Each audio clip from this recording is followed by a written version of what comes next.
ओम नमः सिद्धेभ्यः। ओम नमः सिद्धेभ्यः।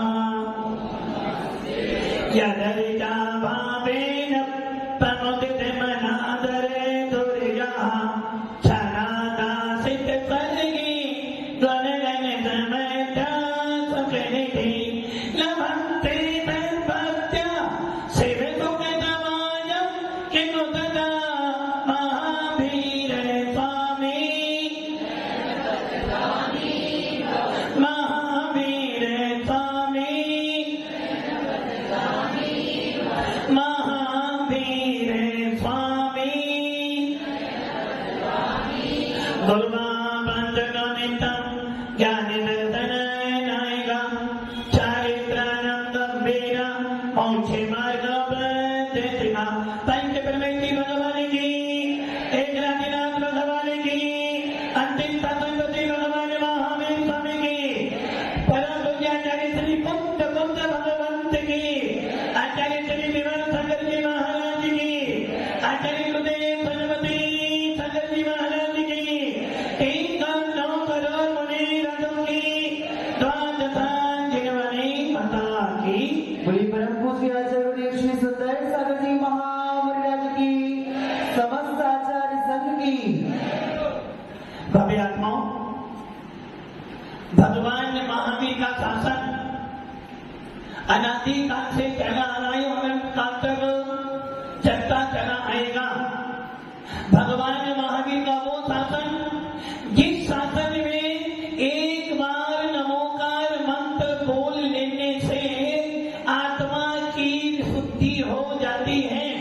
भगवान महावीर का वो शासन जिस शासन में एक बार सच्ची आत्मा को देख लिया तो आप परमात्मा बन जाते हो। ऐसा वीतराग शासन, ऐसा जैन शासन आपको और हमको मिला है, जिस शासन को पाकर पूरा विश्व, जिस शासन को पाकर पूरा विश्व सुख शांति का अनुभव कर सकता है। ऐसे भगवान महावीर के सिद्धांतों को हम सब मानते तो हैं किंतु पालन नहीं करते हैं। भव्य आत्माओं, पुण्यशाली हो, सोचो, थोड़ा विचार करो। यदि आपका जन्म जैन कुल में ना होता तो क्या करते आप लोग? जो और लोग कर रहे हैं ना, वो काम तुम लोग करते। कितना पुण्य लेकर आए कि आज आपको जिन शासन मिल गया, जिनेन्द्र देव मिल गए, सच्चा भगवान मिल गया। भव्य आत्माओं, किसी भी देश का सम्मान क्या होता है?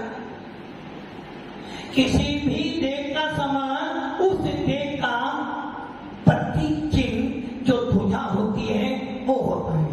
आप सबके सब लोग भारतीय हो। भारत की आन बान शान क्या है?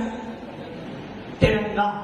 यदि तिरंगा नीचे हो जाए तो, यदि तिरंगा नीचे हो जाए तो भारतीयों का मस्तक नीचा हो जाता है, और जब वो तिरंगा लहराता है तो पूरे भारतीयों का सम्मान हो जाता है। भगवान महावीर की सर्व परंपरा, भगवान महावीर की सर्व परंपरा में यदि आपसे मैं पूछूं जैन शासन की आन बान शान क्या है? जैन शासन की आन बान शान यदि कोई है तो वो है दिगंबर मुनि। यदि आपके शासन में से दिगंबर मुनि को निकाल दे, जैन मुनि को निकाल दे तो आपके हाथों में कुछ भी नहीं बचा हुआ है। पूरे शासन की, पूरे जिन शासन की आन बान शान है निर्गंध साधु जैन मुनि। हम सुनते हैं और पढ़ते भी हैं। राजा सैनिक बिंबिसार ने एक मुनि को मारने के परिणाम बनाए। राजा बिंबिसार, जिसको राजा सैनिक कहा जाता है, उसने एक मुनि राज को मारने के परिणाम बनाए। और क्या किया? उस मुनि राज को मारने के लिए पहुंच गया। मारने का वो श्राद्ध भी किया। क्या हो गया? मुनि राज के पति मारने के परिणाम उसने बनाए और उसको 7वें नरक की आयु का बंद किसको हुआ? राजा बिम्बसार। एक राजा ने एक मुनि को कोड़ी बोला। एक राजा ने एक मुनि को कोड़ी बोला और साथ में 700 लोगों ने अनुमोदना की तो उसको कोड़ हो गया। एक राजा ने एक मुनि को समुद्र में डाला तो अगली पर्याय में उसको स्वयं समुद्र में गिरना पड़ा। और आप क्या कर रहे हो? आप लोग क्या कर रहे हो? यदि एक व्यक्ति जिन शासन के प्रति अच्छी भावना बहता है तो उसके कर्मों की निचना होती है, और कोई व्यक्ति यदि जिन शासन के प्रति गलत भावना बिठा ले तो उसके कर्मों का असर शुरू हो जाता है। हम अपना इतिहास उठाकर देखें। जिस समय मुगल शासन था उस समय भी आपके जिन मंदिरों को तोड़ा गया, प्रमाण आपके पास में है। जिस समय मुगल शासन था, जिस समय हमारे यहाँ 500, 700, 1000 मुनि रहते थे, आचार्य भद्रवाह स्वामी के साथ में 24,000 मुनि रहते थे, उस समय भी जिन शासन पर उपसर्ग किए गए 500 मुनियों को खनी में फेंक दिया, 500 मुनियों को हवन में डाल दिया, मुनियों ने छू नहीं कर। आपके मंदिर तोड़े गए। ग्वालियर का गोपाचार पर्वत देख लो, विशाल प्रतिमाओं के सर काट दिए। जैन शासन ने कुछ नहीं किया। आपके शास्त्रों की 6 महीने तक होली जलाई गई, जैन शासन चुप रहा। और आपके मुनियों को जिंदा दीवार में चिना दिया, जैन शासन चुप रहा। जैन शासन ने सोचा कोई बात नहीं, जियो और जीने दो। चलता चला आया। जैन मुनि पहले जंगलों में रहते थे, गांव के बाहर रहते थे, और जब जंगलों में गांव के बाहर नसिया में रहते थे, शेर भी आता था, भालू भी आता था, चीता भी आता था और हाथी भी आता था, यहाँ तक कि सांप अजगर भी आते थे।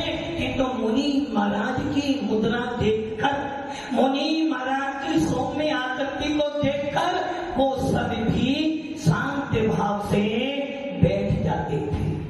मुनियों को पूंछ वालों के खतरा नहीं हुआ। विनोद जी, मुनियों को कभी भी किसी पूंछ वाले पशुओं से खतरा नहीं हुआ, किंतु आज के परिप्रेक्ष्य में मुनियों को मूंछ वालों से खतरा शुरू हो गया है। पहले भी मुनि जंगलों में रहते थे, उद्यानों में रहते थे, और इतिहास पढ़ते हैं कि मुनिराज नसिया में रहते थे। कभी सांप आता था तो कभी शेर भी आता था, किंतु मुनिराजों ने अपनी साधना के बल पर उन मूक पशुओं को भी अपने पास समता का पाठ पढ़ाया। उनकी मुद्रा देखकर 6 डाला में दौलत राम जी कह रहे हैं कि मुनियों की सौम्य मूर्ति को देखकर हिरण अपनी झाग चुकाते थे, हिरण उनके पास बैठ जाते थे, और जब समोसन में जाते हैं तो सारे पशु शांति से बैठे हैं। किंतु आज मुनि जनपद में रहते हैं, आज मुनि जनता के बीच में रहते हैं, सदावत के बीच में रहते हैं। पहला शासन था, मुगल शासन था, लोग कहते थे महाराज मुगल शासन है, शंकराचार्य आदि हैं, ये उपसर्ग परिचय करते हैं, हम कुछ नहीं करते। किंतु आज स्वतंत्र भारत, कौन सा भारत है? स्वतंत्र भारत। 75वां हीरक जयंती बनाई, किसकी बनाई? स्वतंत्र भारत की। भव्य आत्माओं, जैन शासन का सर्वोपरि पद, जैन शासन का सबसे ऊंचा पद यदि कोई है तो वो है निर्ग्रंथ मुद्रा जैन मुनि। आपकी पहचान, आपकी आन, आपकी शान यदि कोई है तो कौन है? दिगंबर मुनि, जैन मुनि। और जब जैन मुनि जाता है तो आपको बोलना नहीं पड़ता कि हम जैन हैं। जब जैन मुनि निकलते हैं तो अपने आप जनता कहती देखो ये आए हैं दिगंबर मुनि, जैनों के मुनि भगवान महावीर का भेष आपके बीच में आ रहा है। आपको बताना नहीं पड़ता है।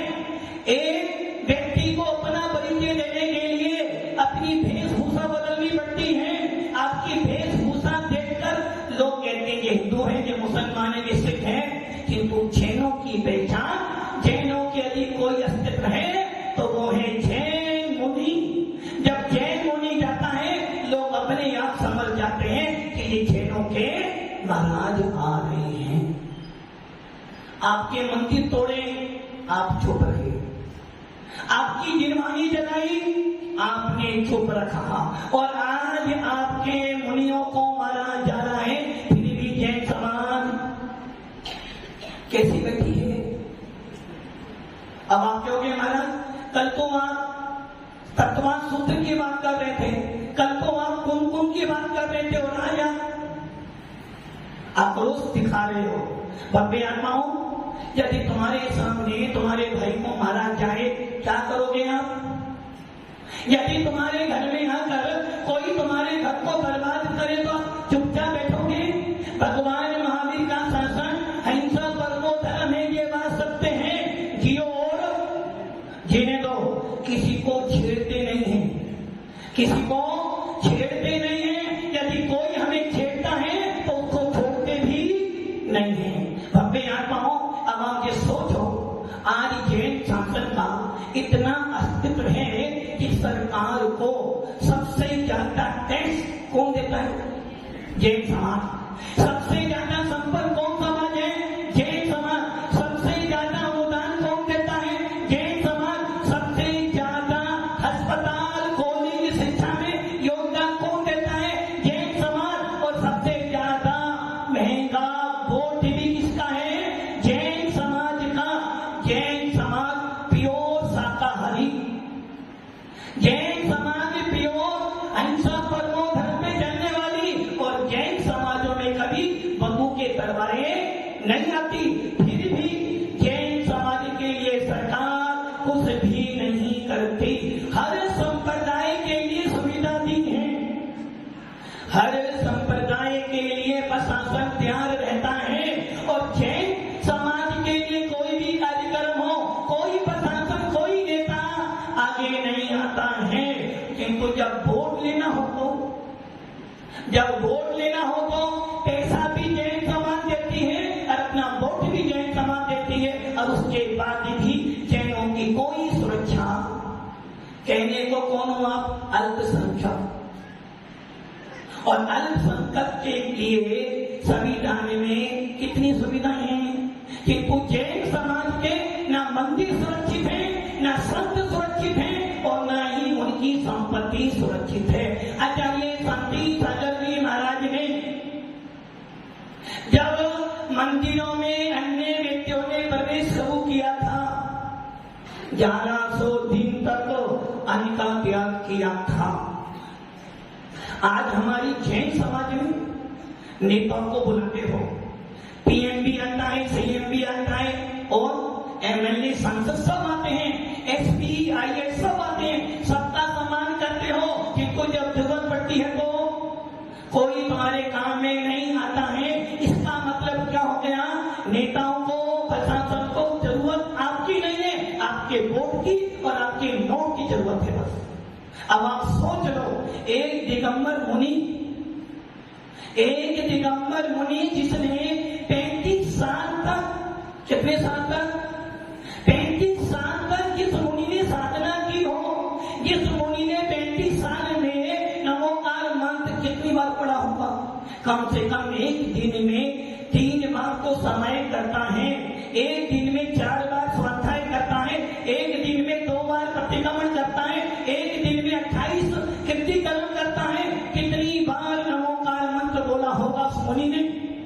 उस मुनि ने 35 साल में कितनी बार आत्मा को जानने का पुरुषार्थ किया होगा। उस मुनि ने, एक मुनि बनता है, लाखों की संख्याओं में उपदेश दिया जाता है, करोड़ों को जीवों को शाकाहार का उपदेश दिया जाता है, जब जाकर कोई एक व्यक्ति शाकाहार बनता है। सबको उपदेश देते, रात्रि भोजन त्याग करो, रात्रि भोजन त्याग करो। इतना साल बीत जाता है, तब कोई एक व्यक्ति रात्रि भोजन का त्याग करता है।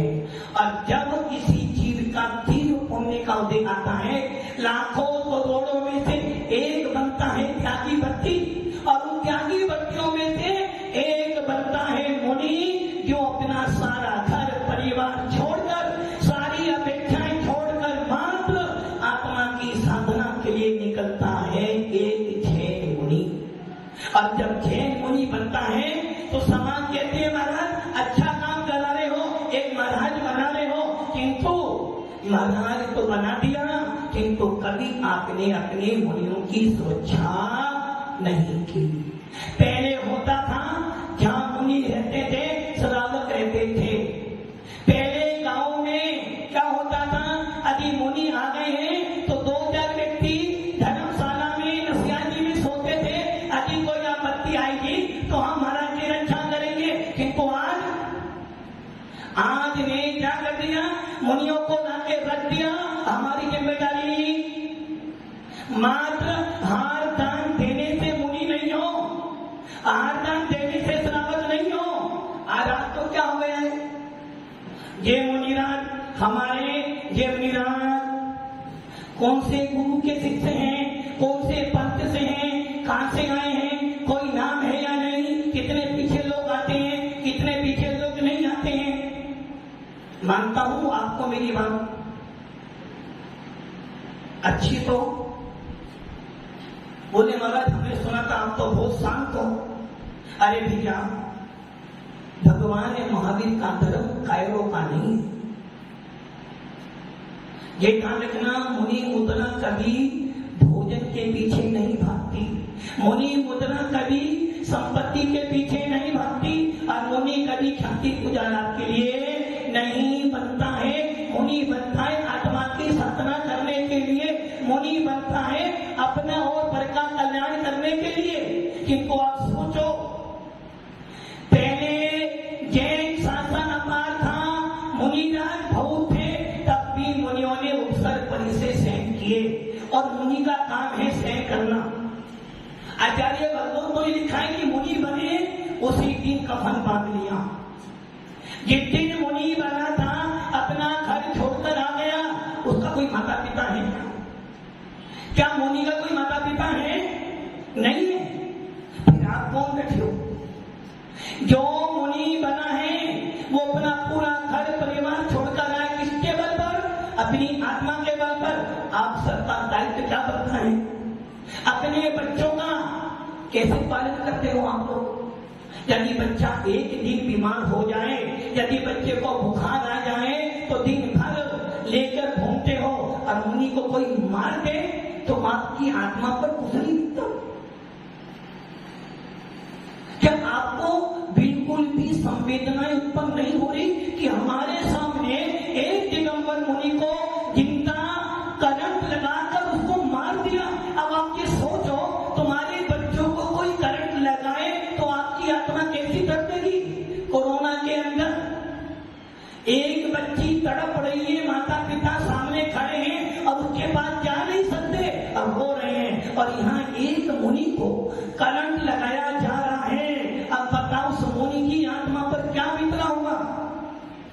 लोग कह रहे हैं, ये ध्यान रखना, जब भी श्रावक पर आपत्ति आती है, जब भी श्रावक पर आपत्ति आती है, दौड़ा मुनि के पास जाता है, मुनि दोनों हाथों से आशीर्वाद देता है।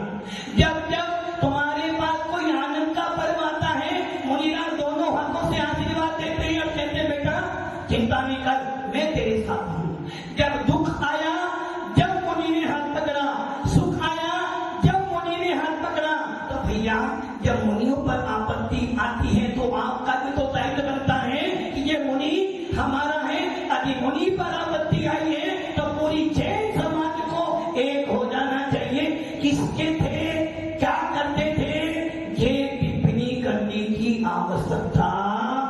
नहीं है। हम क्या सोचते हैं, अरे महाराज जी अकेले रहते हैं। ये निश्चित है मुनियों को अकेला नहीं रहना चाहिए। आचार्य कुमकुम स्वामी कह रहे हैं मेरा शत्रु भी एकल बिहारी।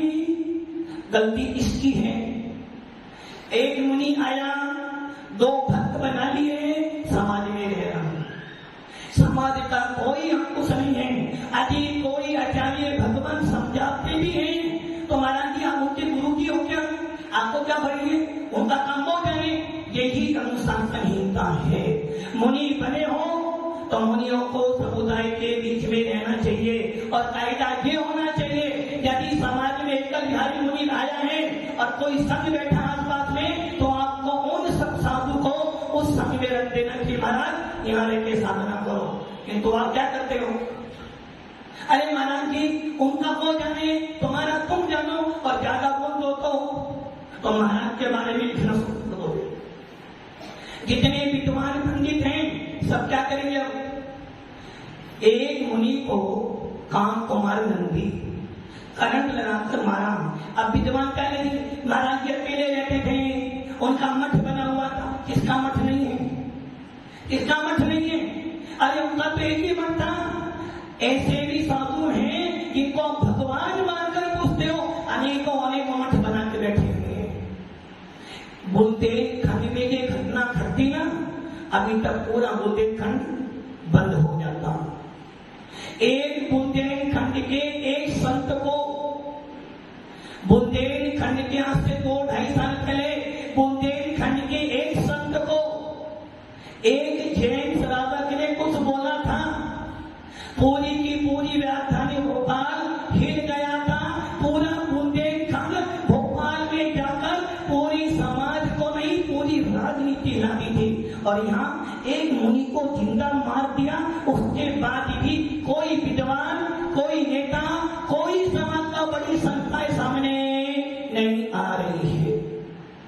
मात्र कौन बोल रहा है, साधु संत बोल रहे हैं। वो साधु संत बोल रहे हैं, सब कहते हैं कि हम सम्यक दृष्टि, अरे सम्यक दृष्टि की वो होता है जो सामने एक मुनि को देखकर उनके प्रति सद्भावना व्यक्त करे।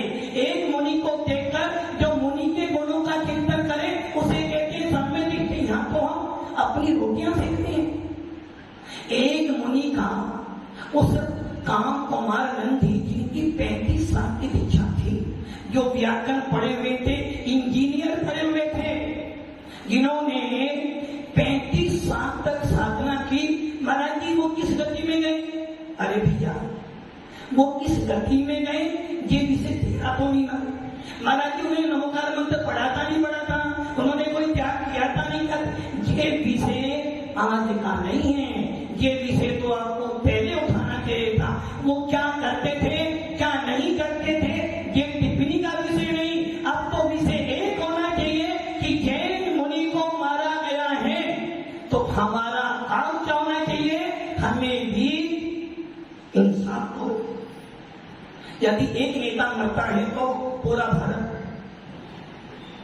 अब पढ़ूंगी, यदि एक नेता मरता है तो पूरा भारत, पूरा तिरंगा नीचे हो जाता है। और यदि एक नेता को मारा जाए तो पूरा का पूरा प्रशासन हिल जाता है। और एक मुनि को मारा जाए तो प्रशासन छोड़ो, शासन छोड़ो, जैन समाज भी सोई हुई है।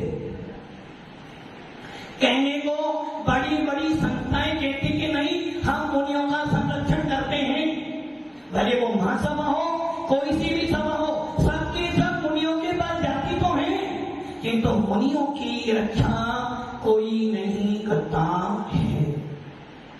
हम लोग कह रहे हैं कि भारत में अच्छे दिन आ गए, सुनिए जी अच्छे दिन आ गए। जैन समाज के लिए कभी अच्छे दिन, भले हमारा गिरनार हो या केसरिया हो, हमारे लिए तो जैसा पहले था वैसा ही अब हो रहा है। और ये कोई सी भी सरकार हो, भले बीजेपी हो या कांग्रेस हो, हर व्यक्ति अपनी रोटी सेकता है। जैन समाज से वोट तो लेते हैं किंतु जैन समाज को कोई सुविधा, भले हमारे वो साधु श्वेतांबर हो, दिगंबर हो, 13पंथी हो, 20पंथी हो, मुंहपट्टी हो, मंदिर मार्गी हो, है किसके वो अरे कम से कम भगवान महावीर का नारा तो बोल रहे हैं ना, उसके बाद भी सरकार को जरा सी भी चिंता। नेता लोग आएंगे, सम्मान कराएंगे, भाषण देंगे, और किंतु मुनियों की सुरक्षा, यदि एक अन्य संप्रदायों का जुलूस निकलता है, प्रशासन सारा मिलता है, और जैन मुनि आ रहा हो तो कोई प्रशासन नहीं। हमारे महाराज तो हिंसा के पुजारी हैं, इसलिए कोई प्रशासन आपको नहीं हो। और जब धन की बात आती है, वोट की बात आती है, तब जैन समाज को पूछा जाता है। जैन समाज हर काम में आगे है, हर काम में साथ देती है, किंतु जैन समाज भी आज उनको बनकर बैठा हुआ है। सारे विद्वान सारे चुप क्यों बैठे हैं? क्योंकि विद्वानों को भी किससे प्रेम है? मुनियों से प्रेम नहीं है। विद्वानों को भी ख्याति पूजा लाभ से ही प्रेम है। आज एक विद्वान को बुलाना हो, अभी फोन करो, अभी आ जाएगा। और यदि ये बोला जाए कि भाई ये एक मुनि को मारा जा रहा, बचाने को आ जाओ, कोई आगे नहीं आने वाला। अब आप ये सोचो, जिस भारत में महात्मा गांधी के गुरु थे, जिस भारत को स्वतंत्रता होने के लिए अहिंसा परमो धर्म का नारा लेना पड़ा, उसी अहिंसा के पुजारी भगवान महावीर के भेष को धारण करने वाले एक मुनि को करंट लगाया। अब बोलो, जब मुनि राज को करंट लगा, यदि तुमको कोई करंट लगाए तो तुम्हारा कैसा हाल होगा? एक मुनि राज को करंट लगाया गया, और वो मुनि राज अब क्या करे बताओ? हाथ पैर मारे, क्या करें? और वो भी कब? रात में। उन मुनि राजों को, उस मुनि को, जिस मुनि ने 35 साल तक अपनी साधना की, ऐसे मुनि को करंट लगा लगा कर कितनी यातना दी होगी? उस मुनि के परिणाम कैसे बने होंगे ये तो बहुत जाने। क्योंकि 35 साल का अभ्यास, 35 साल की साधना काम आएगी। और हमारे शास्त्रों में लिखा है कि मुनियों को उपसर्ग परि से बुलाने नहीं चाहिए। यदि हमें मालूम पड़ जाए कि 7 वर्ष में हमारी साधना नहीं होगी और हमें पता नहीं है उपसर्ग आ सकता है, तो 7 वर्ष छोड़ देंगे, किंतु बुलाएंगे नहीं। और यदि 7 वर्ष आ गए और फिर उपसर्ग से आ जाए तो सहन करेंगे, जबरदस्ती आमंत्रण नहीं देंगे। अब आप सोचो, उस 35 साल की मुनि ने अपनी साधना की, और यदि वो 35 साल और रहता, जिस मुनि ने 35 साल तक जैन संस्कार दिए, बच्चों को संस्कार दिए, बड़ों को संस्कार दिए, जैन शासन से, सिद्धांतों से पूरे हिंदुस्तान भारत में अहिंसा का पाठ पढ़ाया, ऐसे मुनियों को भी क्या करा? एक मुसलमान और एक माली ने कैसा करा? करंट लगाकर मारा। और करंट लगाने का मतलब है पूरे खून को पानी बना देना।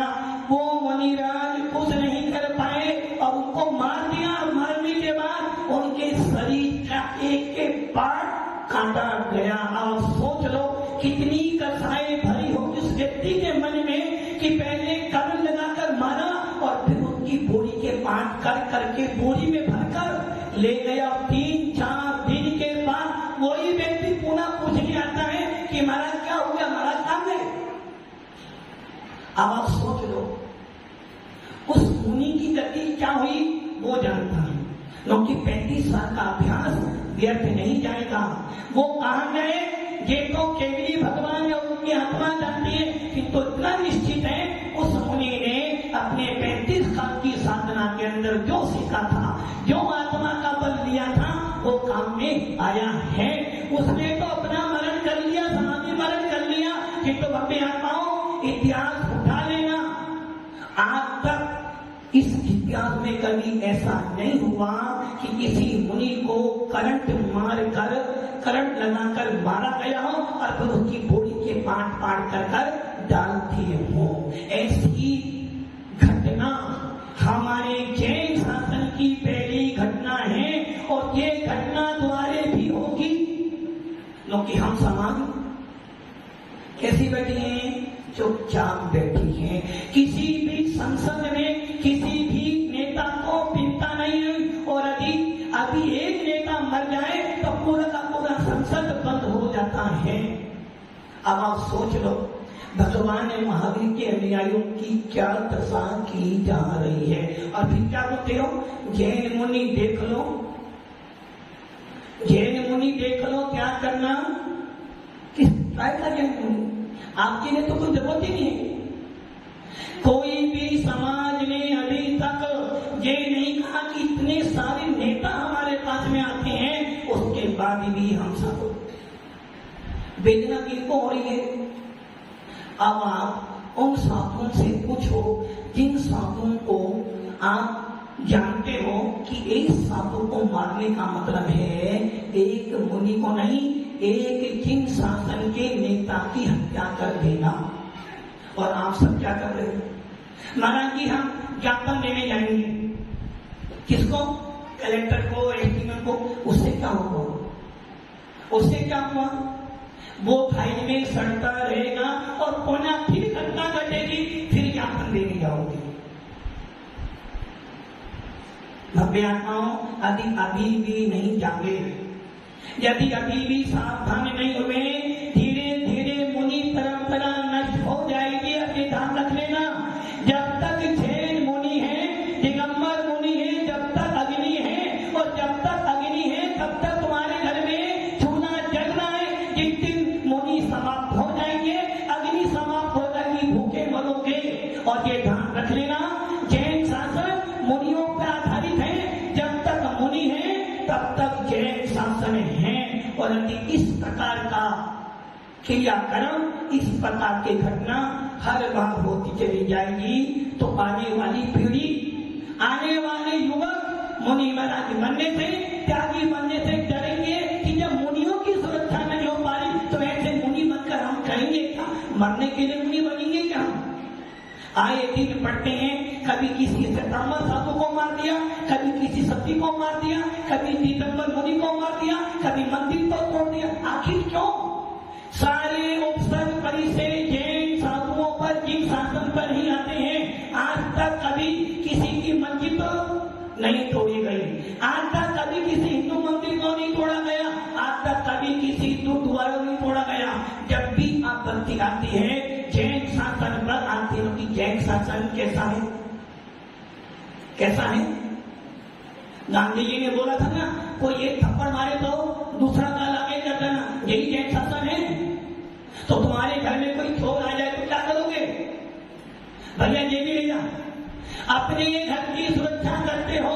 और ये ध्यान रखना, जैन मुनि महाराज सरकार के नहीं है, पूरे भारत के जैन समाज के हैं। यहाँ पर किसी संत की बात नहीं, यहाँ तो जो जो जैन मुनि हैं उन सबकी सुरक्षा हमें करनी है। और पहले भी शोषण हुआ था, आज भी शोषण हो रहा है और आगे शोषण न हो। यदि आपने यही चर्चा बंद कर दी तो आने वाला भविष्य आपके लिए बहुत खराब हो जाएगा। कुछ लग रहा, कुछ लग रहा है, कुछ वेदना हो रही है क्या आपको? कुछ लग रहा है कि एक मुनि को मारा गया? क्या आपको ये वेदना हो रही है कि यदि ये घटना मेरे साथ में होती तो मेरा परिणाम कैसे बनता? एक घर का व्यक्ति मरता है तो उस घर को सोचना पड़ता है कि मुझे अब रोटी कौन देगा। उसी प्रकार एक मुनि को मारने का मतलब है जैन शासन के अरहंतों का मारना। एक जैन मुनि का वध करने का मतलब है एक मुनि की संस्कारों को तुमने क्यों मुनि इस देश के लिए, समाज के लिए, अपने लिए कुछ कर सकता था, आपने उसको मार दिया। अब आप सोच लो, हम लोग तो कहते हैं सब पर दया करो, किंतु आप सोच लो आपके घर में आकर उसने मारा मुनि को। अब वो मुनि जान समता भाव से पड़े हैं, शुक्र मानो कि वो तो मुनि थे, सहन कर गए। यदि और कोई होता तो, यदि यही घटना किसी संप्रदाय में होती अभी तक तो सारी संपत्ति जल जाती।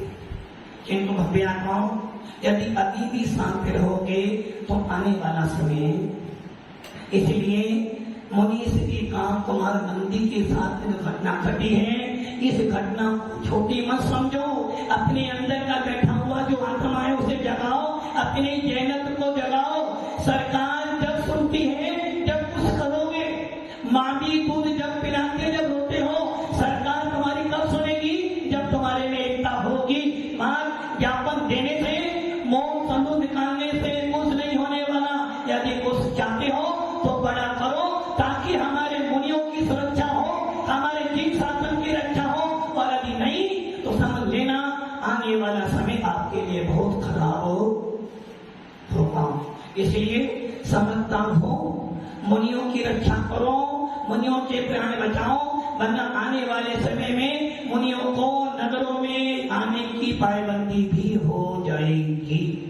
जिस प्रकार जब संस्थाना हुआ था, सकल जैन समाज ही नहीं, पूरी हिंदू समाज भी शामिल हुआ था।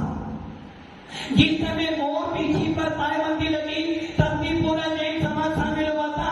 आज मुनियों की रक्षा की बात है, तो जो जो अपने आप को जैन समझता है, जो जो ये मानता है कि मैं भारतीय हूँ और भारत में हर संप्रदाय के साधु की सुरक्षा हो सकती है, तो उन सबको मिलकर इस आंदोलन को आगे बढ़ाना चाहिए और अपने मुनियों की, अपने जैन शासन की रक्षा करने का पुरुषार्थ करना चाहिए। ओम नमः सिद्धेभ्यः।